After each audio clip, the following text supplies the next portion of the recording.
If you are the one who is dealing with small intestinal bacterial overgrowth, histamine intolerance, inflammation, joint pain, chronic fatigue, unexpected fatigue, brain fog, fungal overgrowth, if you are dealing with all these things, then I think this video is for you. So, in this video, we are going to talk about a diet protocol which can help you correct or even you'll get some improvement in all these conditions that I've mentioned. So, what is that diet protocol? Let's uncover this. So, आज की इस video में हम बात करने वाले हैं ऐसे डाइट पैटर्न के बारे में, ऐसे डाइट प्रोटोकॉल के बारे में जिससे आपको बहुत सारी कंडीशंस में बेनिफिट मिल सकता है, जिसके बारे में मैंने अभी बात करी। ये एक ऐसी डाइट है जिससे बहुत ज़्यादा गट कंडीशंस में इंप्रूवमेंट देखी गई है। Not even one study, not even two studies, multiple studies में ये देखा गया है कि इस डाइट ने leaky gut, inflammation, IBS symptoms, treating your small intestinal bacterial overgrowth, your fungal overgrowth, your brain fog, your histamine, your skin related issues, constipation, gas, acidity, bloating, बहुत सारी ऐसी चीज़ें हैं, बहुत सारी ऐसी गट कंडीशंस हैं जिसमें इस डाइट ने बहुत ज़्यादा हेल्प करी है। विदाउट वेस्टिंग एनी टाइम मैं आपको बताने जा रहा हूँ, उस डाइट का नाम है लो फॉडमैप डाइट। अब लो फॉडमैप डाइट के ऊपर मैंने पहले भी एक वीडियो बनाई है जिसमें मैंने बताया था कि कैसे लो फॉडमैप डाइट आपकी बैक्टीरियल ओवरग्रोथ और आपकी हिस्टामिन इंटॉलरेंस में इम्प्रूवमेंट दिलाती है। और मैंने बहुत सारी स्टडीज़ भी शेयर करी थी कि कैसे आईबीएस पेशेंट्स को लिया गया और सम हेल्दी इंडिविजुअल्स को लिया गया और उनको लो फॉडमैप डाइट्स दी गई, तो जिनमें आईबीएस वाले पेशेंट्स थे उसमें लो फॉडमैप डाइट ने बहुत अच्छे रिजल्ट्स दिखाए in terms of gas, bloating, acidity, constipation and fatigue as well. So low FODMAP diet से मेरा मतलब ये है, सबसे पहले तो आपको लो फॉडमैप डाइट का मतलब समझना पड़ेगा। What is low FODMAP diet? Low FODMAP diet का मतलब ये है, बहुत सारी ऐसी फूड आइटम्स हैं जिसमें प्रीबायोटिक फाइबर्स होते हैं। ठीक है, ये वो प्रीबायोटिक फाइबर्स हैं जो आपकी स्मॉल इंटेस्टाइन डाइजेस्ट नहीं कर पाती है और वो डाइजेस्ट करने पड़ते हैं आपकी लार्ज इंटेस्टाइन को। अगर आपको लीकी गट है, इन्फ्लेमेशन है, ये स्मॉल इंटेस्टिनल बैक्टीरियल ओवरग्रोथ है, तो आपको प्रीबायोटिक रिच फूड्स डाइजेस्ट करने में बहुत ज़्यादा प्रॉब्लम हो सकती है। कुछ फूड एग्जांपल्स मैं आपको देता हूँ तो आपको उससे थोड़ा आइडिया लगेगा। जैसे एप्पल हो गया, बहुत ज़्यादा अमाउंट में फुल्ली राइप्ड बनानास, आपके ग्रेन्स, आपके सीरियल्स, आपका ग्लूटेन, आपका डेयरी, ऐसी बहुत सारी आइटम्स हैं। मैं पूरी लिस्ट आपके साथ शेयर करूंगा और इवन आपके साथ मैं पूरी वेबसाइट एक शेयर कर दूंगा जिसमें ए टू जेड फॉडमैप लिस्ट है कि आपको क्या यूज़ करना है लो फॉडमैप डाइट में, कैसे यूज़ करना है, कितनी क्वांटिटी आप ले सकते हो, एवरीथिंग है। और इस वीडियो के एंड में मैं आपके साथ एक ऐप शेयर करने वाला हूँ। That app is a life changing app. अगर आप वो ऐप यूज़ करोगे तो आपको आइडिया लगेगा कि कौन से आइटम को कैसे यूज़ करना है, स्पेशली लो फॉडमैप वाले आइटम्स को। तो उसमें प्रॉपर कैटेगराइज किया गया है कि लो फॉडमैप आइटम्स हैं, इसको कम यूज़ करना है, सॉरी लो फॉडमैप आइटम्स है, इसको इतना यूज़ करना है, हाई फॉडमैप वाली को इतना यूज़ करना है। तो वहाँ से आप बहुत अच्छा आइडिया ले सकते हो। So let's get back into the topic.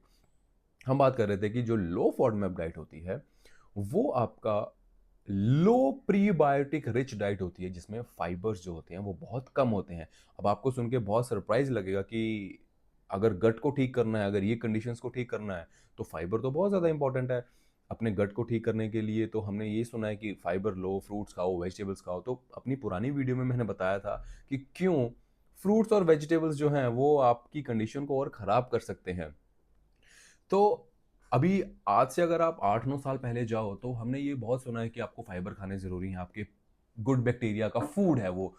आपका गुड बैक्टीरिया ग्रो नहीं होगा अगर आप फाइबर्स नहीं लोगे। बट अभी मल्टीपल स्टडीज़ में ये देखा गया है पिछले 2-3 साल में और इवन उससे पहले की स्टडीज़ में भी देखा गया है कि लो फॉडमैप डाइट एक ऐसी डाइट है जो आपके गुड गट बैक्टीरिया के काउंट को बढ़ाती है एंड आपके बैड बैक्टीरियल ग्रोथ को थोड़ा सा कम भी करती है। विच मीन्स अगर आप कुछ टाइम के लिए प्रीबायोटिक रिच डाइट को कम करते हो, मींस लो फॉर्मेट डाइट फॉलो करते हो, तो आपको गुड बैक्टीरियल की ग्रोथ में भी थोड़ी सी इंप्रूवमेंट दिखेगी एंड बैड बैक्टीरियल ग्रोथ में थोड़ी सी रिडक्शन दिखेगी। अरे ये मैं अपने एक्सपीरियंस से नहीं बोल रहा हूँ, it is stated in multiple studies, multiple research, multiple randomized control trials में देखा गया है। बहुत सारी RCTs हैं इसके ऊपर, आप जाके चेक कर सकते हो। Even I can share few links of the studies as well. So हम बात कर रहे थे कि लो फॉडमैप डाइट जो है वो इस तरह से काम करती है। अब लो फॉडमैप डाइट को अपने लाइफस्टाइल में इनकॉर्पोरेट कैसे करना है, this is the biggest challenge जो मैंने फेस किया है, जो लोग फेस करते हैं। एंड इंटरनेट में बहुत सारी ऐसी वीडियोस हैं जो आपको थोड़ा सा ये फाइंड आउट करने में प्रॉब्लम देंगी कि करना क्या है। आपको पता है कि मुझे लो फॉडमैप डाइट करनी है, लेकिन कैसे करनी है, this is the biggest question.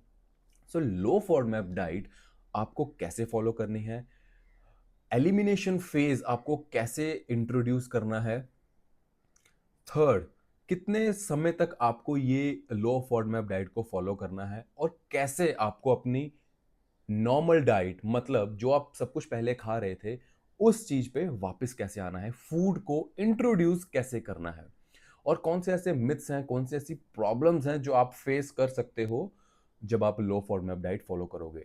सो वो प्रॉब्लम्स जो होंगी वो इनिशियल फेज की प्रॉब्लम्स होंगी। जैसे जैसे आप प्रोग्रेस करते जाओगे लो फॉडमैप डाइट पे, आपकी जो प्रॉब्लम्स है वो आई थिंक ठीक होनी चाहिए। But here is one more thing, very important thing.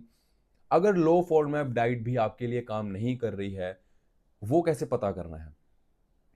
With in 2 to 4 weeks अगर आपके सिम्टम्स में, लेट सपोज आपका गट, आपकी ब्लोटिंग, आपकी एसिडिटी, आपकी कॉन्स्टिपेशन, आपकी ब्रेन फॉग, आपका आपके स्लीप इश्यूज, आपके skin issues, with in 2 to 4 weeks अगर इन सभी इश्यूज में से किसी एक दो में भी आपको इंप्रूवमेंट नहीं दिखती है, दैट मीन्स या तो आपको आईबीएस थोड़ा सा और सॉरी लो फॉडमैप डाइट थोड़ा सा और अग्रेसिवली करने की जरूरत है, या फिर कुछ और चेंजेस करने की जरूरत है। But listen to me very carefully, ये डाइट आप किसी की सुपरविजन में करो, किसी की गाइडेंस में करो। इंटरनेट से अगर आप करने जा रहे हो तो आप मेरी तरह 1-1.5 साल वेस्ट करने वाले हो। Please do not make that mistake. Hire someone, get someone on board to help you out with this diet. So let's start the video.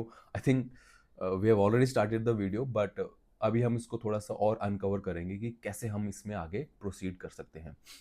Jain 2018 एक स्टडी पब्लिश हुई जिसमें कुछ हेल्दी इंडिविजुअल्स को लिया गया और कुछ आईबीएस पेशेंट्स को लिया गया, जिसमें 4 वीक्स के लिए इन दोनों को लो फॉडमैप डाइट पे रखा गया। At the end of the study ये देखा गया कि जो हेल्दी कंट्रोल थे उनमें फीकल एंडोटॉक्सिन की जो क्वांटिटी थी वो पहले ही कम थी। एंडोटॉक्सिन मतलब ये वो कंपाउंड्स हैं जो आपके बैड बैक्टीरिया रिलीज करते हैं, विच इज लाइपोपॉलीसैकेराइड्स। वो लाइपोपॉलीसैकेराइड्स आपके गट के थ्रू आपके ब्लड में एंटर करते हैं, जो कि फर्दर इन्फ्लेमेशन ट्रिगर करते हैं, फर्दर बहुत सारी प्रॉब्लम्स, क्रॉनिक प्रॉब्लम्स को ट्रिगर करते हैं। तो जो हेल्दी कंट्रोल ग्रुप था उनमें ये फीकल एंडोटॉक्सिन की जो क्वांटिटी थी वो बहुत कम देखी गई। लेकिन जो लोग आईबीएस से सफर कर रहे थे और जिनको लो फॉडमैप डाइट दी गई, सो डे 1 पे जब उनको कंपेयर किया गया था, जो आईबीएस पेशेंट्स थे उनमें फीकल एंडोटॉक्सिन बहुत ज़्यादा क्वांटिटी में था। मतलब उनकी बॉडी में ये जो बैड बैक्टीरिया थे, ये बहुत गंदे एंडोटॉक्सिन्स जो थे, इस kind of bad toxins, toxin is already bad, इस तरह के लाइपोपॉलीसैकेराइड्स जो बैक्टीरियल सेल वॉल में होते हैं, ये एंटर कर रहे थे उनकी ब्लड स्ट्रीम में through leaky gut, and this is called endotoxemia. So ये एंडोटॉक्सिन जो थे बहुत ज़्यादा देखे गए आईबीएस पेशेंट्स में। बट जब उनको at the end of study ये ऑब्जर्व किया गया, जब आईबीएस पेशेंट्स को ये लो फॉडमैप डाइट पे रखा गया, तो उनके फीकल एंडोटॉक्सिन्स को जब लास्ट में एंड में मेजर किया गया तो ये ऑलमोस्ट हेल्दी ग्रुप जितने आ चुके थे। मतलब उनके फीकल एंडोटॉक्सिन की क्वांटिटी में भी reduction I, which means IBS में अगर आप लो फॉडमैप डाइट फॉलो करते हो तो it heels your gut as well, it heals your leaky gut as well. So सबसे पहले हम बात करते हैं लो फॉडमैप में एलिमिनेशन फेज के ऊपर। तो सबसे पहले आप इस टाइम पे जो भी डाइट फॉलो कर रहे हो, सबसे पहले आपको कुछ ऐसी प्रॉब्लमैटिक फूड आइटम्स हैं, प्रॉब्लमैटिक फूड आइटम्स मैं इसलिए बोल रहा हूं कि शायद वो प्रॉब्लमेटिक सबके लिए नहीं है, बट शायद आपके लिए हैं अभी के लिए। Take it as a therapeutic diet, take it as a corrective diet for a shorter period of time, कि मुझे शायद ये थोड़े फूड आइटम्स कट डाउन करने पड़ेंगे just to heal my gut. It's very important.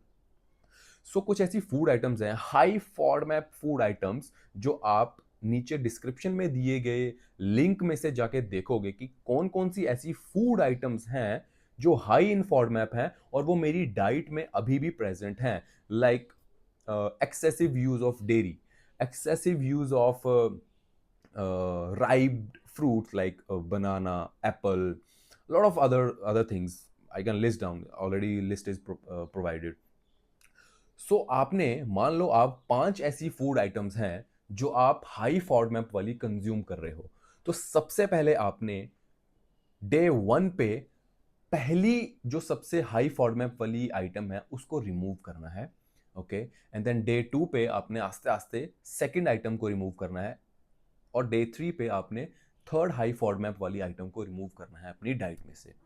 ये करते हुए शायद आपको 4 to 5 डेज लगेंगे। स्लोली स्लोली स्लोली आप अपनी हाई फॉडमैप आइटम्स को रिमूव करते जा रहे हो और उनकी क्वांटिटी थोड़ी सी कम करते जा रहे हो। So this is the elimination phase. This is such an important phase if you really want to progress, if you really want to see some improvement in your gut conditions, which I have already talked about. So आपने कुछ food items को remove किया आस्ते आस्ते 3 4 5 days, और आपने low FODMAP items को add किया। लेट्स सपोज आपने बहुत अमाउंट में आप ओट्स कंज्यूम कर रहे थे, लेट्स सपोज। सो आप ओट्स निकाल के कुछ टाइम के लिए या उनकी क्वांटिटी कम करके कुछ लो फॉडमैप आइटम ऐड कर सकते हो। You can add poha, you can add idli, you can add dosa as well. So इस तरह की लो फॉडमैप आइटम्स आप आस्ते आस्ते इंट्रोड्यूस करोगे। पहले आपने कुछ आइटम्स को रिमूव करना है, देन आपने कुछ आइटम्स को ऐड करना है very slowly, okay. Let's suppose if you are consuming whey protein concentrate, so IBS में और गट कंडीशंस में हमें कुछ टाइम के लिए वे प्रोटीन कॉन्सेंट्रेट को भी या तो कम करना पड़ता है या तो कुछ केसेस में उसको एलिमिनेट भी करना पड़ता है। तो आप कॉन्सेंट्रेट की जगह you can have plant protein as well for some time, और you can have whey protein isolate. तो ऐसे ऐसे आप कुछ चीजों को एलिमिनेट करोगे और कुछ चीजों को आप आस्ते आस्ते ऐड ऑन करोगे। ये फेज आपका जैसे ही खत्म होगा 1 वीक के बाद, आपने अपने सिम्टम्स को चेक करना है, मेजर करना है, उनको ऑब्जर्व करना है कि वो इंप्रूव हो रहे हैं कि नहीं हो रहे हैं। ये करने के लिए आपको ये देखना पड़ेगा कि 1 वीक के बाद जब मैंने नेक्स्ट वीक में वो पूरी डाइट, लो फॉडमैप वाली डाइट फॉलो करी है, तो उसमें मेरी बाउल रेगुलरिटी कितनी थी, मेरा स्टूल फॉर्मेशन कैसा था, मेरी स्लीप कैसी हुई, मतलब मेरी sleep throughout the week कैसी हो रही है, मेरी रिकवरी कैसी हो रही है, क्या मैं बहुत ज़्यादा फटीग फील कर रहा हूँ या नहीं कर रहा हूँ।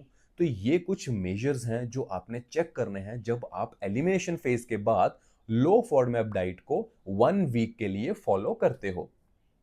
ये चीज होने के बाद जब आपने लो फॉडमैप डाइट में से एलिमिनेशन फेज आपने कर लिया, आप अभी एक्चुअल लो फॉडमैप डाइट पे आ चुके हो। अब यहां से आपने वीक 1, वीक 2, वीक 3, वीक 4 तक, एटलीस्ट 4 वीक्स तक आपने इस डाइट को कंटिन्यू रखना है। And here is the one more very important thing. Let's suppose आप 6 डेज आपने लो फॉडमैप डाइट करी एंड 7th डे पे, see, healing is a repetitive process. Healing demands repetition. It's not about you are doing your healing or you are doing a low FODMAP diet for 6 days and 7th day पे आप कुछ भी बाहर का खा रहे हो। The only thing, when you have a bad bacteria in your body, that bad bacteria demands a lot of things. They demand sugar, they demand a lot of other bad items, they demand salty food, they demand sugar, they demand sweets. बहुत सारी चीजें वो demand करेंगे।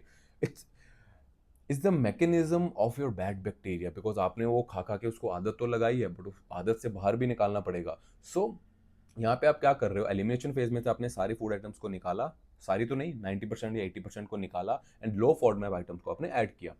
4 weeks तक जब आपने इसको follow किया तो आपको मोस्ट ऑफ द चीजें जो आपके सिम्टम्स हैं, जो आपके ट्रिगर होते थे, मैं ऐसा एक्सपेक्ट कर रहा हूँ कि वो थोड़े कम हो सकते हैं।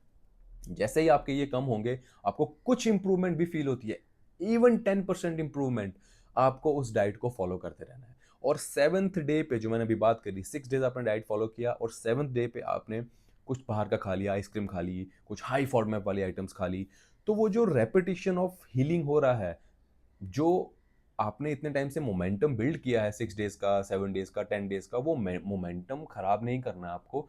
तो क्या होने वाला है, जो 6 दिन आपने हीलिंग प्रोसेस कंटिन्यू किया था, 7वें दिन आपने कुछ बुरा खा लिया, तो आप 6 दिन पीछे चले जाओगे दोबारा। सो ये चीज नहीं करनी है। Once you build a momentum, keep that momentum going on. ठीक है, इट्स वेरी इंपॉर्टेंट थिंग। अब 4 to 6 वीक्स या फिर 8 वीक्स तक आपको कम से कम इस लो फॉर्मेट डाइट को फॉलो करना है और आपने ये मेजर करना है आपके सिम्टम्स में क्या इंप्रूवमेंट आई। आप डे 1 पे एक डायरी लिखोगे, डायरी में आप अपने सिम्टम्स की लिस्ट डालोगे, जो सिम्टम्स आप अभी फेस कर रहे हो, जो प्रॉब्लम्स आप फेस कर रहे हो। एंड वीक 4 के बाद आप देखोगे ऑन द स्केल ऑफ 10 उसमें क्या इंप्रूवमेंट आई है। Be very brutal and be very honest with your symptoms, with your feelings, कि आप इस टाइम पे क्या फील कर रहे हो while following this diet. I am pretty much sure, मेरे केस में ऐसा हुआ था कि जब मैंने डाइट को फॉलो किया था तो विद इन 4 वीक्स मेरी स्किन कंडीशन में इंप्रूवमेंट आई थी, मेरी रिकवरी बेटर हो गई थी। वाई? बिकॉज मेरी स्लीप अच्छी हो गई थी। सो ये कुछ अक्यूट बेनिफिट्स हैं जो आपको दिख जाएंगे विद इन 2-3 वीक्स में। तो ये आपको मेजर करते रहना है एवरी फोर्थ वीक पे। जैसे ही आपको पता लग गया कि चीजें काम कर रही हैं, give it a good period of time of following the low FODMAP diet for at least 12 weeks. Minimum is 12 weeks. इसके ऊपर अगर आप जा सकते हो तो आपको बिल्कुल जाना चाहिए। मैं ये पर्सनली रेकमेंड करूंगा, एटलीस्ट फॉर 16 वीक्स तो आप जा सकते हो, एक्सटेंड कर सकते हो। अभी 16 वीक्स में, 4 मंथ्स के टाइम में बहुत सारी चीजें हैं जो आपकी स्लोली स्लोली ठीक होना स्टार्ट हो जाएंगी। Then here is the most important thing, आपको बाकी फूड आइटम्स को री इंट्रोड्यूस कैसे करना है, ये बहुत इंपॉर्टेंट है। बहुत सारी स्टडीज में ये देखा गया है कि आप जब कुछ टाइम के लिए अपने गट को एक रीसेट देते हो, अगर आप अपने गट को हील करते हो, तो जिन फूड आइटम्स को लेके आप इनटॉलरेंट थे, जो फूड आइटम्स आपके सिम्टम्स को ट्रिगर कर रही थी, वो थोड़ी अमाउंट में ऐड करके आप उनके साथ कंफर्टेबल हो जाते हो, ऐसा स्टडीज में देखा गया है। लेट्स सपोज अगर आपको 100 ग्राम ओट्स खाने से बहुत ज़्यादा प्रॉब्लम हो रही है, और इवन समटाइम्स 50 ग्राम खाने से भी, तो आप अपने 16 वीक्स के बाद slowly slowly slowly 50 gram oats add करोगे and you can observe. Then let's suppose आपने 16 वीक्स के बाद 50 ग्राम ओट्स ऐड किए, बाकी डाइट आपने सेम रखी। 16 वीक्स के बाद आपने ओट्स ऐड किए और ऑब्जर्व किया, 3-4 दिन आपने ओट्स खाए और आपने ऑब्जर्व किया कि आपके सिम्टम्स फ्लेयर अप तो नहीं हो रहे हैं, कि आपको गैस, एसिडिटी, ब्लोटिंग दोबारा तो नहीं हो रही है। अगर नहीं हो रही है, इट मीन्स कि your gut is getting better and your gut is now tolerating that particular high FODMAP food as well. मतलब अब ओट्स आपकी डाइट में ऐड हो गए। लेट्स सपोज अभी हाई फॉर्मेट फूड आइटम्स में से ग्रेप्स हैं। ग्रेप्स आपने बहुत कम क्वांटिटी में ऐड किए, लेट्स सपोज 10 to 12 ग्रेप्स और इवन लेस, 5 to 10 ग्रेप्स मान लो आपने ऐड किए और आपने अपने सिम्टम्स को ऑब्जर्व किया कि क्या आपको सिम्टम्स तो नहीं हो रहे हैं, आपके सिम्टम्स फ्लेयर अप तो नहीं हो रहे हैं। नहीं हुए, मतलब grapes, you can tolerate grapes as well right now, it's good thing, perfect, you are going well. इसके बाद थर्ड फूड आइटम आप ऐड करोगे, let's suppose you can add bananas. Add 1 banana and observe, and remember one thing, you have to use that added item. Let's suppose if you are adding a banana, add it for at least and use it for at least 3 days so that you have an ample amount of time to observe whether this banana is causing me these kind of symptoms or not. तो 3-4 दिन के लिए आपको उसको add करना है और observe करना है। एक दिन में शायद आपको इतना फील नहीं होगा, 2-3 दिन आप उसको यूज करोगे, खाओगे, तो आपको पता लगेगा कि how my body is responding to that. So हमने बात कर ली एलिमिनेशन फेज के बारे में, हमने बात कर ली री इंट्रोडक्टरी फेज के बारे में कि कैसे आपको फूड को री इंट्रोड्यूस करना है स्लोली स्लोली। कुछ ऐसे पॉइंट्स हैं जिसके बारे में मैं बात करना चाहूंगा कि कैसे आप अपनी लो फॉर्मेट डाइट को और ज़्यादा इफेक्टिव बना सकते हो। And this can be a life changing for you because it was for me. So what I was doing, and it is available on PubMed as well and other research papers as well, कि लो FODMAP diet अगर आप let's suppose आपने 2 month के लिए लो FODMAP diet follow करी हो, 3 months के लिए फॉलो करी, and you got some improvement, 10%, 20%, it means that the diet is working for you, but you need to add one more layer, one more therapeutic layer to enhance the results. What I mean by that, let's suppose 3 month के लिए आपने diet follow करी and आपको 10 to 20% improvement milli. Second आप क्या करोगे, आप कुछ प्रोबायोटिक्स, ब्लेंड ऑफ प्रोबायोटिक आप ऐड कर सकते हो, सैक्रोमाइसिस बुलार्डी आप ऐड कर सकते हो, आप लैक्टोबैसिलस एंड बिफिडोबैक्टीरियम ब्लेंड आप ऐड कर सकते हो, या lot of good brands in India as well. वो अगर आप ऐड करते हो on top of your IBS, so it's shown in many studies कि अगर आप आईबीएस के साथ थोड़ा सा प्रोबायोटिक की लेयर ऐड करते हो तो you can see some improvement as well. Let's suppose 20% improvement थी, तो these probiotics can help you adding 10% more in terms of improvement, and you have done this for let's suppose 2 month आपने ये किया, 1 month और 2 months के लिए आपने probiotic add किया। थर्ड थिंग आप और क्या कर सकते हो, very important, you can add some mind relaxing exercises, you can do some grounding, you can do some meditation, you can do some stress releasing exercises, or few herbs you can use.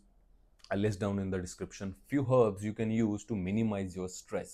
So आपने क्या किया, आपने गट को heal करने के लिए पहले low FODMAP diet को ऐड किया, then you have added probiotics, and on top of that you have added some stress management thing as well. अब ये 3 लेयर्स जो हैं, ये तीनों मिलके बहुत अच्छा काम कर सकती हैं। Why? Because stress can also trigger lot of gut conditions, lot of inflammation. मैं आपको ये नहीं बोल रहा हूँ कि आप स्ट्रेस मत लो, कई लोग स्ट्रेस ना लेने का भी स्ट्रेस ले लेते हैं। मैं आपको ये बोल रहा हूँ, if you have a stressful life, if you are going through some bad phase, make sure वो स्ट्रेस से जो इम्पैक्ट आपको बैड इम्पैक्ट हो रहा है उसको मिनिमाइज करने का आप ट्राई कर सकते हो by doing some stress relieving exercises, by doing some mind relaxing exercises, which is very important if you are on the journey of healing your gut. कुछ ऐसी गलतियों के बारे में मैं आपसे बात करना चाहता हूँ जो लोग अक्सर करते हैं जब वो लो फॉर्मेट डाइट को फॉलो करते हैं, and which is very important. अगर आप लो फॉर्मेट डाइट वाली गलतियाँ नहीं करोगे जो लोग करते हैं, तो शायद आपका बहुत ज़्यादा टाइम सेव होगा एंड आपका एफर्ट सेव होगा, और शायद वो जो स्ट्रेस है माइंड में लोग बना के रखते हैं कि यार ये डाइट करें या वो डाइट करें, कौन सी डाइट करें, वो स्ट्रेस से आप बाहर रह सकते हो। वो अनवांटेड स्ट्रेस आपको नहीं चाहिए बिल्कुल भी।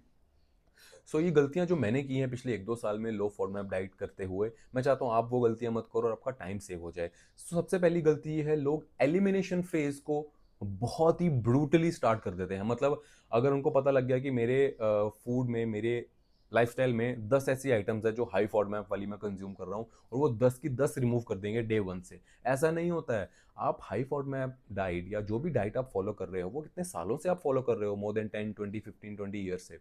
ऐसा नहीं हो सकता कि कोई भी फूड आइटम आप निकालोगे, इवन कई लोग तो सारी भी निकाल देते हैं, मैंने देखा है। तो सारी फूड आइटम निकालने से द साइकोलॉजिकल स्ट्रेस जो आपके ऊपर बनता है, that can not give you sustainability और to sustain that low FODMAP diet. आपको स्लोली कट डाउन करना है, सबसे बड़ी चीज।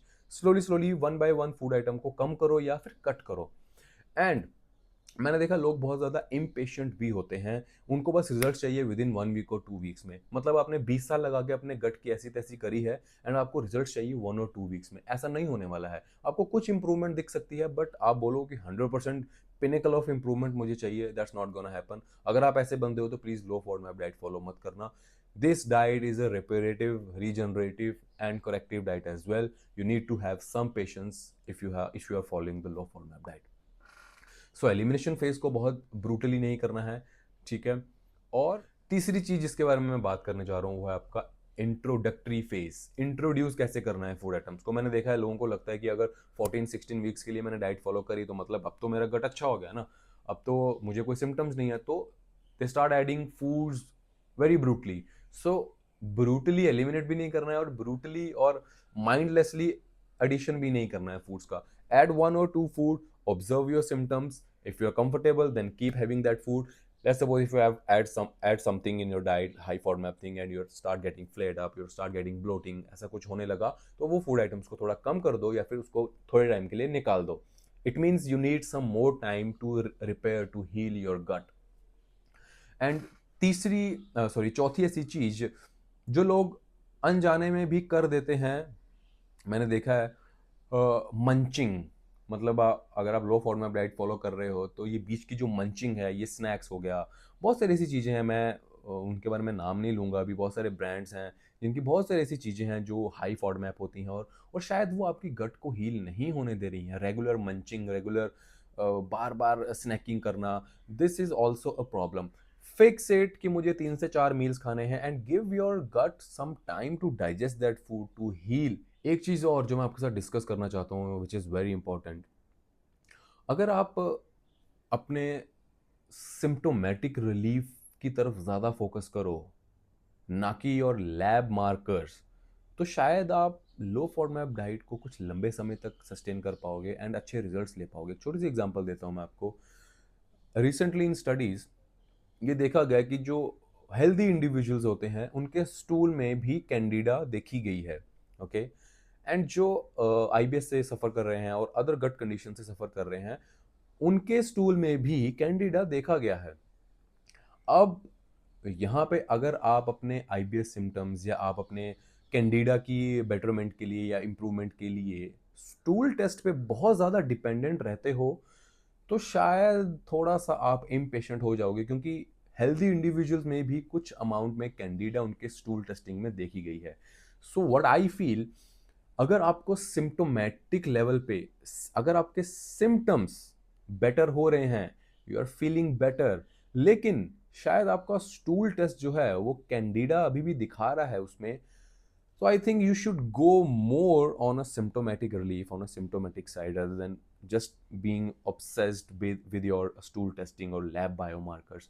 Because at the end, biomarkers शायद थोड़े से 10 and 20% ऊपर नीचे हो सकते हैं, लेकिन आपके symptoms कभी झूठ नहीं बोल सकते हैं। Symptom is what you feel, what you are feeling, whether you are improving or not. And this is very important in terms of having a right mindset when you are following these kind of therapeutic diets, these kind of healing kind of diet. I call this low FODMAP diet as a healing diet because healed it healed me, it healed my gut as well. Low FODMAP diet का मतलब ये नहीं है no FODMAP. Please understand this, low FODMAP does not mean no FODMAP. लोग बहुत ज़्यादा aggressively cut कर देते हैं, और लेट्स सपोज इफ समवन, अगर कोई बहुत ज़्यादा टाइम से लो फॉर्मेट डाइट फॉलो कर रहा है, 2 3 4 5 वीक से, तो बीच में अगर 4 6 वीक्स में या 4 to 5 वीक्स में कुछ ऐसा हाई फॉर्मेट वाला खा भी लिया, इट डजेंट मीन कि वो डाइट जो है वो खराब हो गई। अब वो बीच में कभी कभी कुछ खाने से मेरा मतलब ये नहीं है कि आप अगर खाने लगे तो आपने एक टब ही आइसक्रीम का खा लिया। आप अगर कॉफ़ी पीने लगे हो तो आप एस्प्रेसो के शॉट्स लगाते जा रहे हो। Be very careful with going very aggressive with this low FODMAP diet. You have to do low FODMAP, na ki no FODMAP. So my name is Varun, age 29, the head coach and fitness manager of India's luxurious gym, Nitro, Kalyani Nagar. हम मिलते हैं हमारी next video में. Till the time, stay safe, stay healthy and subscribe my YouTube channel for upcoming videos. Thank you.